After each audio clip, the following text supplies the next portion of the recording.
but I'm going to do it anyway, Senator. Senator Adam Schiff is joining us. He is the U.S. Senator here from California, and many of you may know that Senator Schiff served some 12 terms in the House of Representatives for the 27th, 28th, 29th, and ultimately 30th District here in California, and became to national prominence in part when he was chairing the House Intelligence Committee, ultimately was the impeachment manager in the first impeachment of President Trump, and has been a strong voice for law and order and civil society and all the things that the nonprofit sector so much depends on. So we're delighted to have him here in this moment when, in fact, we are seeing threats like, honestly, I think it's fair to say, unprecedented, never before, coming from the federal administration and leaning heavily on our representatives to help defend civil society and the nonprofit sector as a whole. So with that, by way of introduction, Senator, I'm going to hand the floor over to you, and we thank you for joining us. We will have a few questions afterwards and some other leaders from the sector across the state joining. Thank you. Terrific. Geoff, thank you so much for the introduction, and thank you all for jumping on line with me today. Wonderful to see you, even if it's in two dimensions only. But let me just start out by thanking you for the extraordinarily important work you do every day. I don't think there's been a more challenging time to provide the kind of services that you provide, or a more essential one, as we are dealing with all the impacts of this new administration, as we are feeling the full brunt of the legislative agenda of the current majority impact the work of nonprofits all over the country. The effects of H.R. 1, the big, beautiful bill, as the president calls it. I have a different terminology for it. But the impacts are already immediately being felt, and the most severe impacts, though, are still to be felt, and they will be devastating if they go into full force. So let me maybe start with a little bit about the shutdown and what's happening, what the debate is about, what I am fighting for in the course of this debate. And as you all know too well, because these are the same people you serve, there are going to be millions of people unable to afford health care if these ACA tax credits are not extended and if the full Medicaid cuts go into effect. There is no amount of state backfill to make up for the loss of over $1 trillion in resources. There is no way the nonprofit sector on its own can somehow surge capacity. It is going to mean people losing their lives as a result of these healthcare cuts. And of course, the cuts go way beyond healthcare to food assistance and so much vital service for the American people. But what we have prioritized in this fight is the restoration of these tax credits on the Affordable Care Act, so that families do not see their premiums dramatically increase, and so that we can contain or try to contain at least one of the escalating costs that are driving people out of the market for health insurance. It brings me back to when we passed the Affordable Care Act. I remember doing sidewalk office hours in the Glendale Galleria, and I had someone come up to my table quite indignant and asked me how I voted for that bill, that Obamacare bill. And I said, I voted for it. And he turned around, said, I will never vote for you again. What could you possibly have liked about that bill? What could you possibly have liked? And I said, well, there were a lot of things I liked about it. I liked the fact if you had a kid who was 26 or younger, they could stay in your policy. I liked the fact that if you had a pre-existing condition, you could get health care. I like the fact that tens of millions of people that otherwise couldn't afford care are going to be able to get care. And he turned to me and said something I had never heard, even in the massive screaming town halls. When I said I like the fact that tens of millions of people who can't otherwise afford care are going to be able to get it, his answer was, and you really think that's such a good idea? And I said, well, yes, I do. Don't you? And he said, no, I don't. If they can't afford it, they shouldn't have it. And it's that ethic that we are up against. That is the idea that if people can't afford healthcare, an increasingly costly healthcare system, that somehow it's their fault and they should be denied access. I think that is really a fundamental aspect of what we are fighting over during the course of this government shutdown. But it's also, I think, a key element of what we are fighting for in this negotiation. This deeply impacts also the work you do, that when we agree on funding, whether it is for aid programs or education programs or healthcare programs, when we agree on funding, that agreement be observed. That is, if we decide, okay, Republicans want this funding priority, Democrats want this funding priority, we'll agree to compromise and put in both those priorities, maybe not to the full degree that we want, but when we come to that agreement on a funding bill, we need more than verbal assurances that it will be honored. Because what we have been seeing is once the agreement is reached, the administration is unilaterally refusing to spend money that Democrats prioritized in the budget, illegally impounding it or rescinding it. And they're effectively telling us in this moment, we're going to continue doing that. So you can reach an agreement with us. We don't intend to honor it. So we're insisting on language in future funding bills, including the one we're negotiating right now, that provides some guarantee that the funds that we achieve to support our constituents will remain funded and that those programs will continue. So that's a big part of what we're fighting for in this bill. But in the meantime, I know the impacts of the shutdown are reverberating through the economy, affecting the work you're doing, affecting SNAP benefits and the WIC program, Head Start. I know that the curtailment of so many other grants, many of which had already been approved, is also deeply impacting your operations. You've brought on additional staff, you've increased capacity because you've been given a grant, and now you're told that grant is being suspended, or you can't even get an answer as to what's happened with that grant. So I understand the unique challenges that you're facing. We want to work with you in every way we can to help you meet those challenges.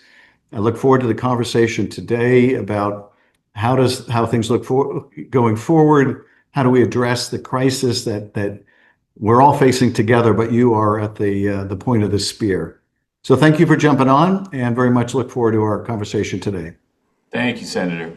I appreciate that you mentioned a wide range of those issues that are facing us. And before I bring on my colleagues, I'm curious if you can speak to how nonprofits do show up in Washington with your fellow senators and representatives in the House, and if there's any advice you have on telling those stories and building that connection. We often hear that those in the rooms where those decisions are made, whether it be budgetary or policy driven, don't always have the direct connection or understand what's happening on the ground in communities. Are there things we could do to make sure those stories are told? Absolutely. And, I would say there's sort of a hierarchy of the value of certain contacts. The most personal are the most effective. So when you can meet with either House members or senators in their state or in their office in DC, that has the most impact because you're able to put a human face on the services you're providing, or when you bring clients of yours, they put an even more personal face on what the way they've experienced and how they've benefited from the work you do. It has a lasting impact. It really helps concretize for people what this debate is all about. Now, that's not always possible. And so, when you can call, when you can write, all of those contacts matter. There's a perception that members of Congress are indifferent to constituent feedback. That's really not true. I think more often the case is people respond to what they hear. And if they don't hear from people, then they don't think there's much of a need, or they don't think there's much of a problem. So that communication is really important. And what's more, during the debates we've had over this, whether it's debate over the big ugly bill or debates we have every day, being able to tell your stories, being able to tell the stories of the people you serve is powerful. And right now, I know my Republican colleagues are hearing from a lot of their constituents about how their Head Start program is being affected, how the food that they need for their family is being affected, how they're not going to be able to afford their health care. And that pressure, I think, is what's necessary to drive them to the table to try to resolve this. But it's also important for those of us that are aligned with what you're fighting for to hear those stories too, to be able to tell them, to be able to help shape public opinion so that we can win these fights in Congress. Great. Appreciate that. Thank you. I know that's something that we're always trying to find better ways to connect. So to that effect, we have a few colleagues. We crowdsourced some questions from across the vast state of California.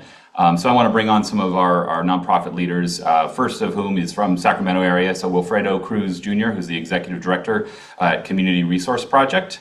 And we'll start the conversation there. Welcome, Wilfredo. Thank you, Senator Schiff. So, as a nonprofit leader in the Sacramento region, organizations like ours are at the front lines feeling the immediate and deeply destructive consequences of the current administration's federal funding freezes and cuts, which you previously noted. These abrupt and often politically driven decisions, like the recent cancellation of millions in health grants to our region and threats to food assistance, create profound unpredictability. My question is this: beyond fighting specific cuts in the budget process, what concrete systematic federal legislative action can we, as nonprofits operating in our own communities, all champion to establish due process, transparency, and insulated funding pipelines that safeguard us as nonprofits in California from the sudden and chaotic impulsive decisions of any future administration seeking to negatively affect those of us who are serving our most vulnerable communities? Well, I appreciate the question, and thank you for the work that you do every day. And I know that unpredictability is just so destructive and vexing. It's one thing if you're fighting to get a grant and you're uncertain whether you get it. It's another when you have a grant and you're uncertain whether you can keep it. And having long-term predictability so you can sustain your services to the community is vitally important. In the current Congress, where I'm very much in the minority, Democrats are in the minority in both houses. We're obviously not in the White House. Using legislation is extremely difficult. There are only a few opportunities to legislate fixes to the problem you described to provide some predictability. And right now, the only leverage we have is in this shutdown fight where they need our votes. And so that is why we're trying to include language in the bill to provide some predictability so that when we do get funding streams, that we can be confident that they will continue and won't be curtailed arbitrarily. You know, for the president to say and for Russell Vought to say and to use the shutdown as a pretext to say, we're going to cut Democrat programs. What they mean by that is, we're going to seek to punish Democratic constituencies in every way we can. Now, first of all, they've been doing those cuts irrespective of the shutdown. They're using the shutdown now as an additional pretext, but they've been canceling these grants to begin with. I met with the mayor of a small city outside of Los Angeles. It's a city that is, I would say, 90% Latino. And in addition to the ICE raids, they had one of their grants canceled because they used the term disadvantaged community in their grant application, which is absurd. But also, students aren't showing up in school as a result of these raids. People aren't showing up at work as a result of these raids because kids aren't showing up in school. There's a loss of revenue to those schools, and there's a real risk of implosion. And so being able to, at least with one aspect of the work you do, provide predictability, that is when you get a grant, you get to keep that grant, you get to use the resource of the grant is really vital. We're trying to build those safeguards in. The most effective tool we've had has been litigation rather than legislation, since they control everything. But by putting protective language in legislation, we improve our position in litigation. And even if we're not able to get legislation accomplished in this session, if the majority changes in Congress, we will need a whole new host of rules to prevent this kind of capriciousness in the future that you talked about. I introduced the bill last session that passed. Well, it was a couple of sessions ago, passed with a Democratic majority in the House. I've reintroduced it in the Senate. It's called the Protecting Our Democracy Act. It essentially tries to rebuild a lot of the guardrails of our democratic society that have come down. But new guardrails are coming down all the time. And some of the most important are around protecting Congress's power of the purse. That is to make sure that the funds we allocate are actually spent in the way we intended. We will work with you on language now and in the future to protect these funding streams from arbitrary rescission in the future. Thank you. Thank you, Wilfredo, and thank you, Senator. We're going to go a few hundred miles south now, and I want to invite on Monica White, who knows well some of the challenges around the food system. She serves the CEO of Food Share of Ventura County. So, Monica, welcome. Thank you, Geoff, and thank you, Senator Schiff, for being here today. As the CEO for Food Share of Ventura County, our food bank is already grappling with the cancellations of those essential USDA food shipments earlier in the year, and an increasing number of residents are facing food insecurity. The recent enactment of H.R. 1, we don't call it the big beautiful bill either, it brings historic devastating cuts to federal programs like SNAP and Medicaid.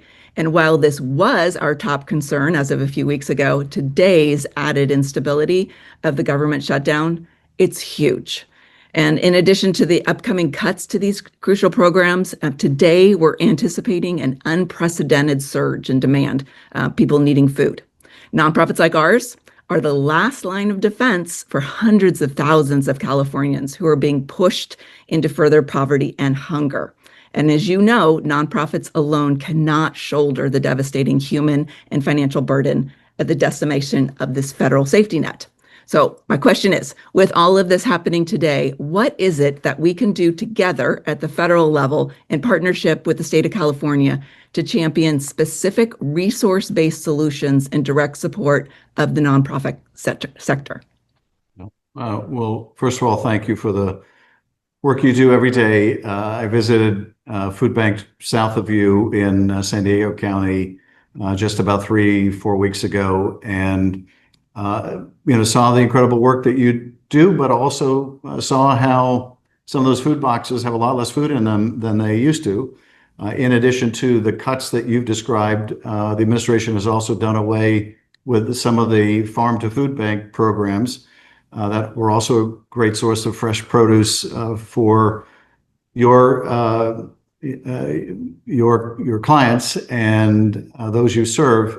But in terms of how do we ensure a reliable funding stream in the future, I think, again, it gets back to making sure that, number one, we prioritize the funding of the work that you're doing.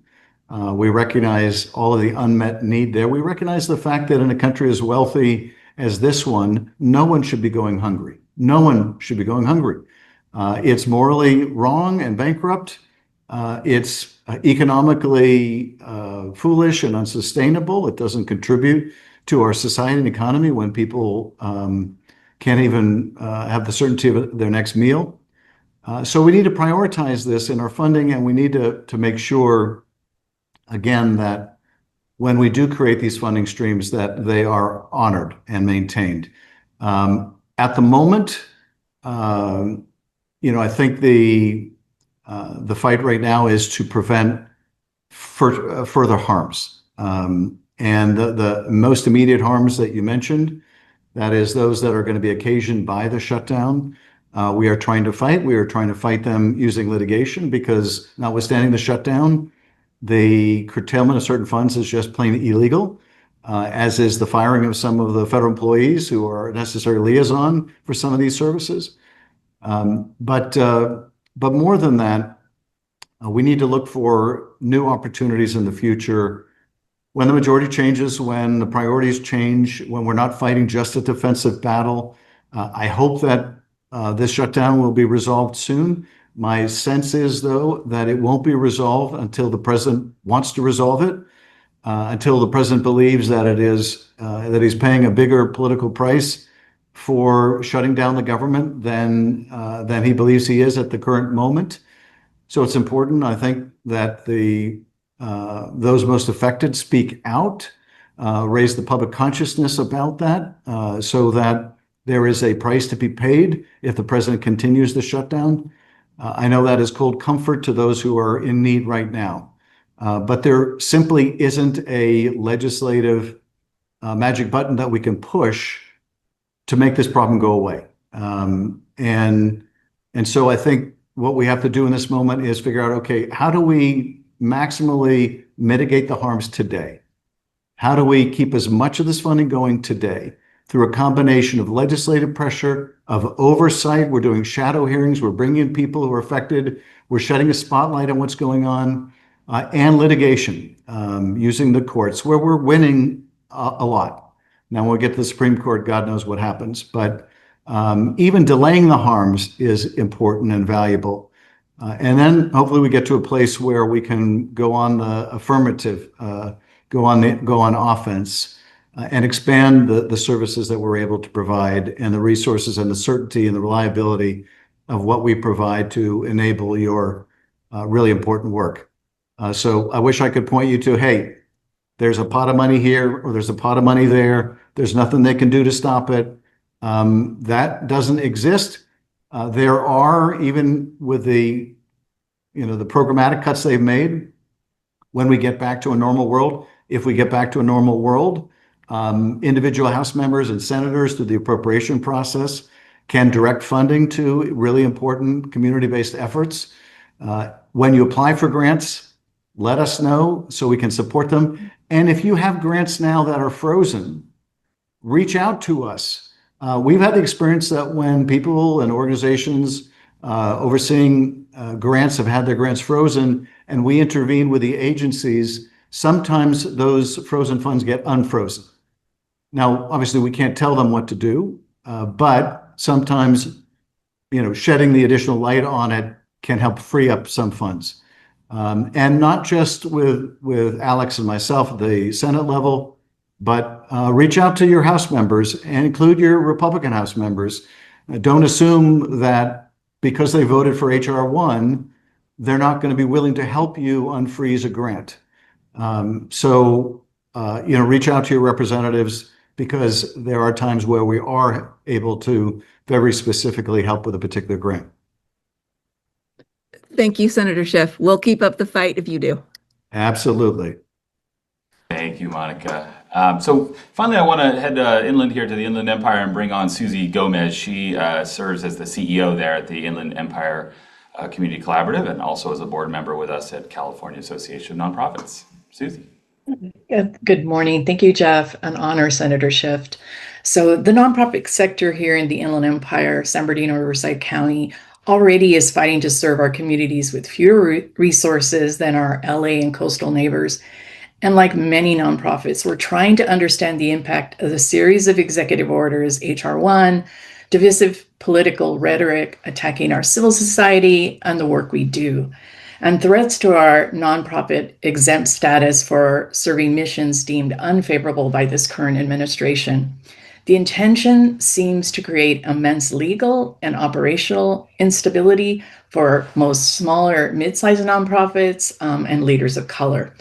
Given this aggressive, sustained, and multifaceted assault, my question today to you, sir, is what concrete legislative and legal strategies should be pursued and supported beyond floor amendments and public statements to create a more durable firewalls that shield essential California nonprofits from this kind of political weaponization of federal funding, tax laws, and more, that we can maintain the critical and vital work that we're all doing in our communities? Thank you.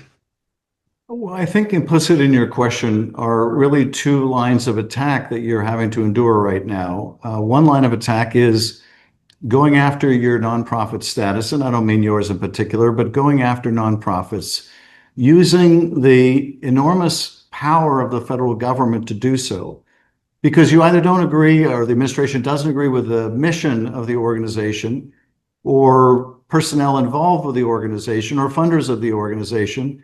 And it's just an act of political or other vengeance, retribution, or censorship. Right.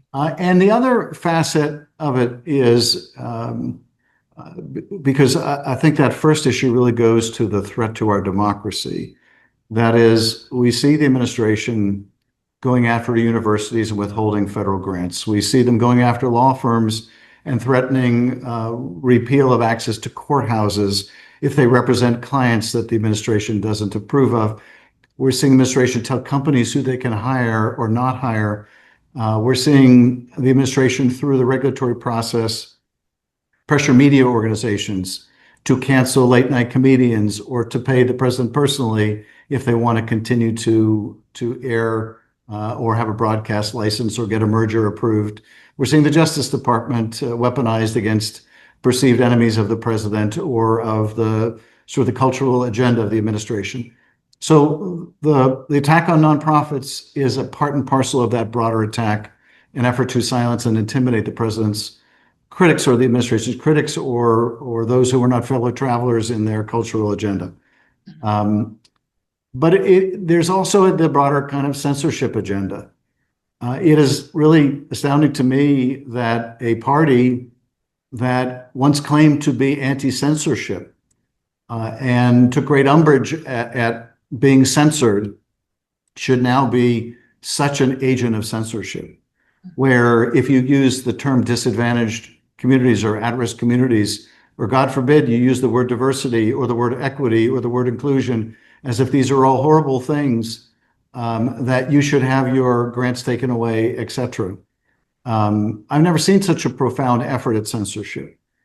And so we need to put in place protections so that people's rights to associate in the form of a nonprofit, people's rights to speak are protected, and there isn't an arbitrary use of the enormous power of the federal government to go after people think or speak differently.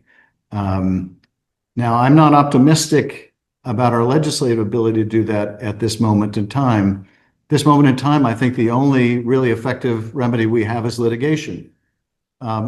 Most of these efforts are unlawful, but here's the thing.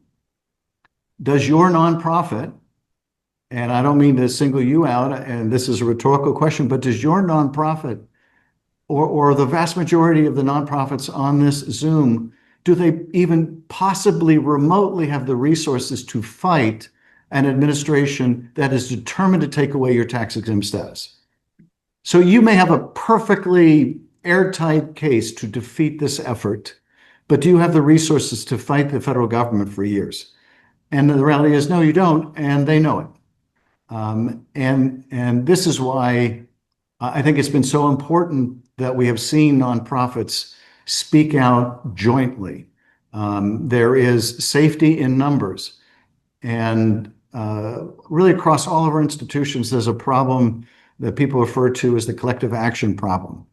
They go after one university and all the other universities think, if we just keep our head down, maybe they won't notice us and our academic freedom.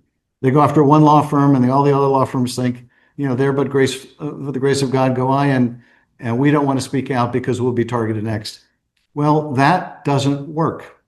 It simply means that one after another, administration silences its critics. The only way out of this conundrum is for people to stick together, organizations to stick together, to litigate together, to speak out, to defend each other. That's how we get through this crisis our country is going through right now. But for the near term, these impermissible efforts to take away tax-exempt status or to defund programs or grants because they use perfectly appropriate, perfectly lawful terms need to be resisted in court. And we're having a lot of success in court. And I think even though who knows what happens when things get to the Supreme Court, I don't trust that court, sadly. It's become a partisan institution like everything else. But if we can delay the harms, we can mitigate the harms until legislatively we can end the harms. Thank you so much. Appreciate your listening to us today and your advocacy. So thank you. Thank you. Thank you, Susie. And thanks, Sandra. I believe we have a few more minutes. You can certainly correct me. I know there's plenty on your list today. But we do have, first of all, in some of the questions in the chats that are coming through, a lot of appreciation, first of all, for you continuing to advocate in the ways that you do. So thank you on behalf of all of us here for that. I think there's a couple of folks looking forward to what happens after the power does shift ultimately in Washington. And one of the questions, and several of them kind of linked there that I'll articulate, is how do we look ahead to all those agencies that have been decimated? And in particular, one example here is that the Office of Community Services under the Administration for Children and Families have now fully laid off their entire staffs. What strategies are you looking to, and what can be done to rebuild, restaff when the time comes that that's possible? Well, I think that rebuilding will occur. It will take place. And, my heart goes out to all of these important agencies and all those who worked in those agencies that have gone through the trauma of seeing, in some cases, their life's work disappear overnight.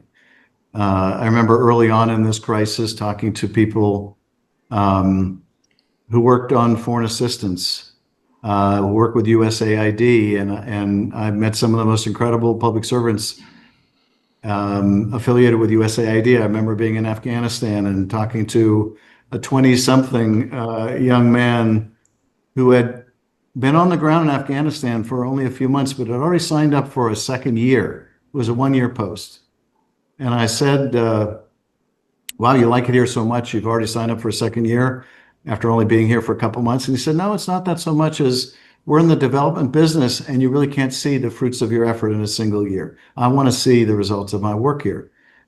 And that's the kind of public service oriented people who are working in the space that you're working in, that a lot of federal employees are working in. They're not in it because they're going to get wealthy doing it. If they thought they were terribly misguided.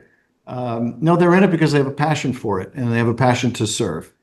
And to see people have given of themselves so much like that, treated so shabbily, and to see how many people so reliant on the services you provide being left high and dry, and for the reason that my colleagues across the aisle wanted to take that money away from them, and the food away from them, and the healthcare away from them, to fund a tax cut for really wealthy people. I mean, it's just heartbreaking.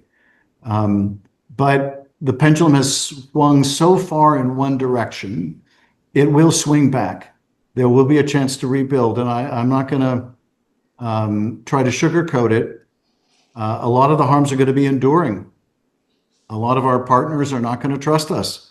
Many are going to wonder, okay, you're able to provide these services now, but what happens when another administration rolls into town? How do we provide some certainty, some continuity? I think really only the passage of time will answer that question. But I am fully anticipating us rebuilding what's been broken down and torn down, establishing new guardrails so that no future president administration can so willfully, sometimes gleefully, violate the law.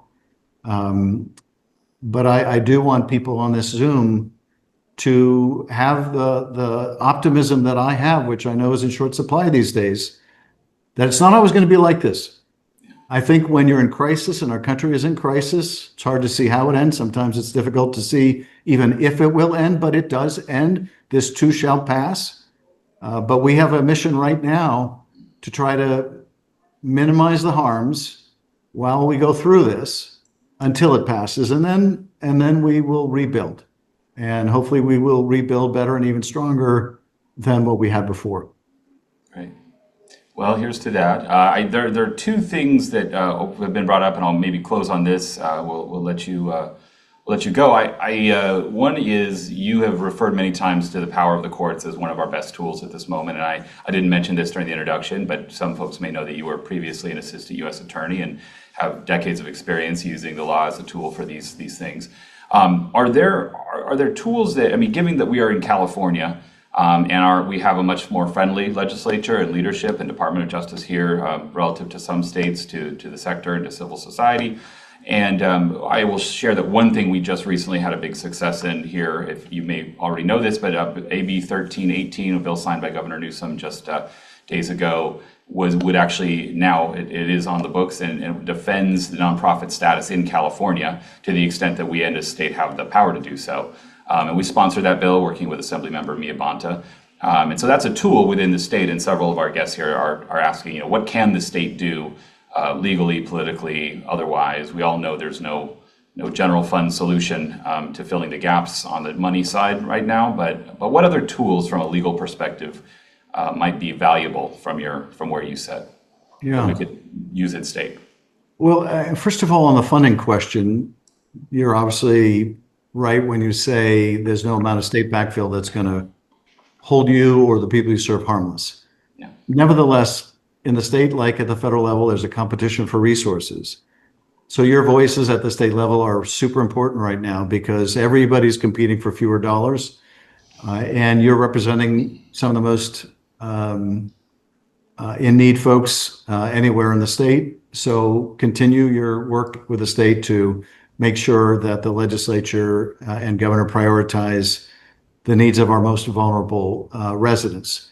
But in terms of tools, we are in such uncharted territory and vis-a-vis the federal government, hostile territory, that it calls on us to explore a whole range of options that we never thought we would need to do. To give you one example, I don't know that people can trust, and it's an astonishment to me to hear myself say this. I don't know that people can trust the recommendations coming out of the CDC when it comes to vaccines.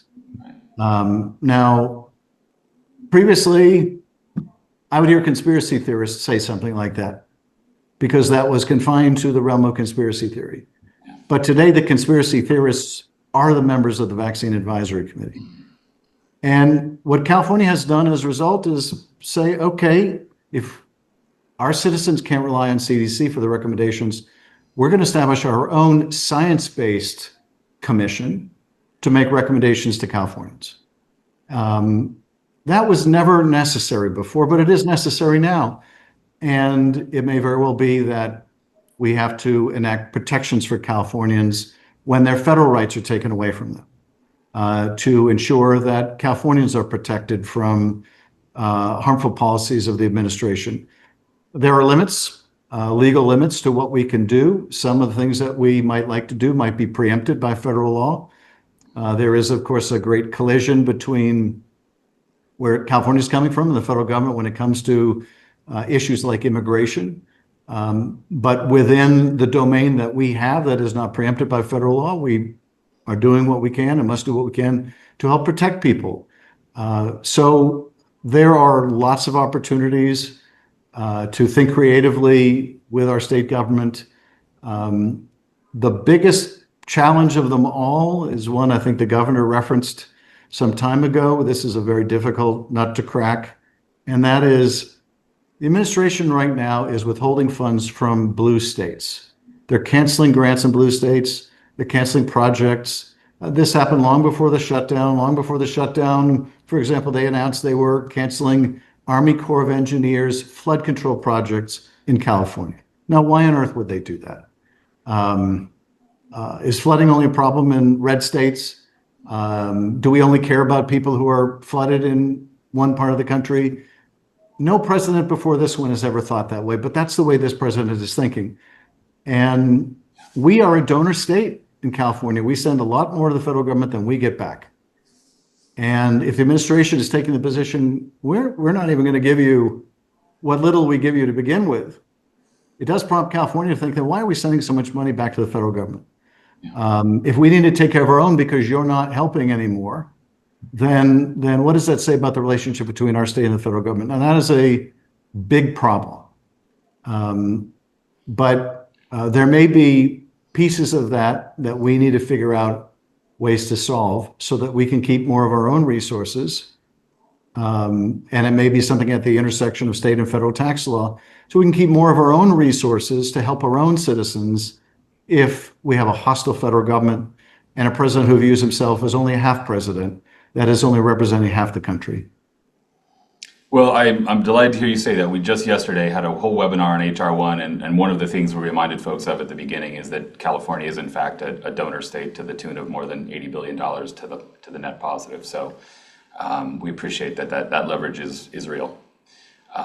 So I know we need to let you go, Senator. Any final words? We're going to thank our panelists and give folks some closing comments about what happens between now and our special election. And of course, midterms, but anything you would like to say to folks before we let you go? Well, I just want to say again how much I appreciate what you do. I've had the opportunity throughout my time in Congress and as a state legislator before that to visit many of you and your organizations and to see the incredible work you do, how it comes from the heart and how vitally important it is to people's, basic survival needs. So thank you for what you're doing. And as one of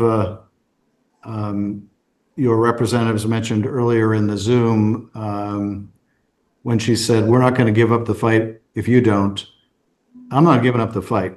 I'm more determined than ever to fight to make sure I take care of my constituents in California, that I push back against this increasingly authoritarian form of government we have, that I protect our rights and freedoms. So I'm more determined than ever. And I also believe, as I mentioned earlier, that we will get through this. We cannot give in to a kind of despair that leads to paralysis. We have to understand we're going to get through this. And prior generations had to do a lot more, frankly, to preserve our democracy. They had to go off to world wars to do it. We don't have to do that, thank God. But nevertheless, we have the same obligation to future generations that our parents and grandparents had. And we have to do our part. And I know you are every day. And I want to thank you again and let you know you have a strong partner in that fight. Thank you so much, Senator. We appreciate you being there, fighting the good fight on our collective behalf here in California. So we'll continue to we'll be in touch, as they say, about all the things, the work happening. I want to thank you. I want to thank our three fellow question askers, panelists, Wilfredo Cruz, Monica White, and Susan Gomez.